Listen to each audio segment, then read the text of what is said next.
Денеска утрото го започнуваме со господин Бојан Саздов, кој е директор и уредник во издавачкиот центар 3. Ќе дадеме одговори на прашањата што најмногу сака да чита читателската публика, кои жанрови, но исто така и кои се новите планови за оваа нова 2025 тукму ново издавачки центар. Да му посакаме добро утро. Добро утро и добро ве фала ви на поканата.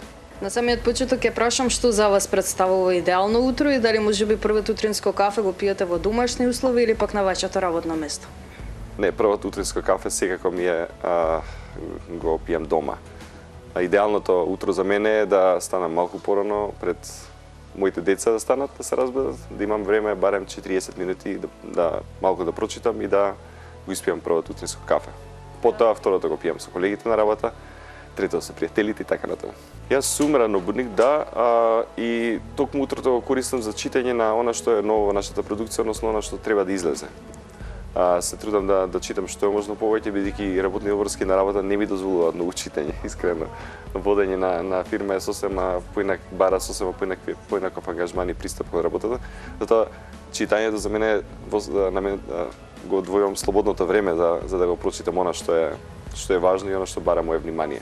Меѓутоа се разбира тимот на 3 е тука, сите се грижат за книгите да бидат и прочитани и безпрекорни, така што тоа е нашата организација вака во кратко. Што најмногу чита нашата публика? Дали можеби станува збор за популарната психологија или пак има и други жанрови? Да, па видете, тоа е како жанр, да речеме, можеби доминира литературата за личен развој, затоа што таму има многу книги од најразличен вид, книги наменети за луѓе кои сакаат деловен развој, кои сакаат да читаат психологија, така што покрива широк, да речем, широка публика. Додека ако и собереме другите романите, тука зборам за љубовните, за историската фикција, за трилерите, за домашна книжевност и за она фина книжевност, тука имаме многу жанрови кои што се, да речем, поделени, меѓутоа ако ги соберете па не се разликува толку бројот на читатели на овие книги. А во моментов, да речеме, кај нас доминира домашна книжевност, тоа што, например, романот Тони на Румена Бужаровска е најпродан овие два месеци, веќе трет месец, како објавена книгата. Така што, да, различно е. Што најмногу пак вие сакате да читате? Интересно прашање тоа е. Јас најмногу сакам, читам се буквално, многу сакам романи, меѓутоа она што ми носи најголемо задоволство во работа е кога ќе добијам првиот ракопис од некој автор. И најмногу сакам да читам домашни автори кои што ни ја даваат довербата, да речеме да го прочитаме романот за прв пат, односно да бидеме меѓу првите читатели. И тоа ми е највозбудливо и најголемо задоволство.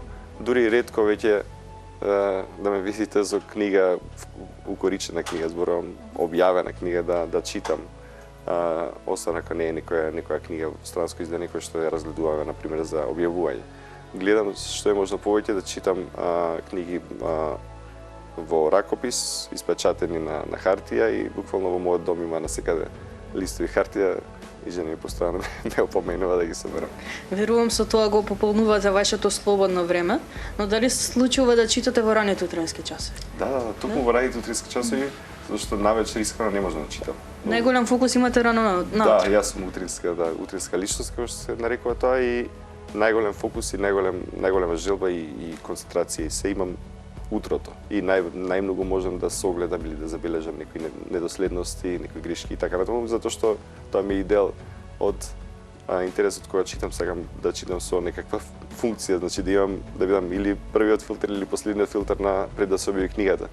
Какви се издавачките планови за оваа нова 2025 година? Планот е секако да го задржиме нашиот веќе познат и втемелен курс, односно да објавиме се што е најдобро од светската литература и најдоброто од македонска, тоа што и да стимулираме малку и домашната продукција, затоа што веруваме и од минатата година малку повеќе се посветивме на младите автори, малку сакаме и да работиме со оние кои што имаат потенцијал, па организиравме неколку работилници, објавивме неколку книги што се наменети за луѓе што сакаат да пишуваат, така што сакаме тие три да речем, паралелни линии да ги држиме и да стимулираме домашната продукција на млади автори, на искусни автори и да следиме она што се објавува во светот и она што е вредно и она што сакаат нашите читатели да го прочитаат во квалитетен превод и издание.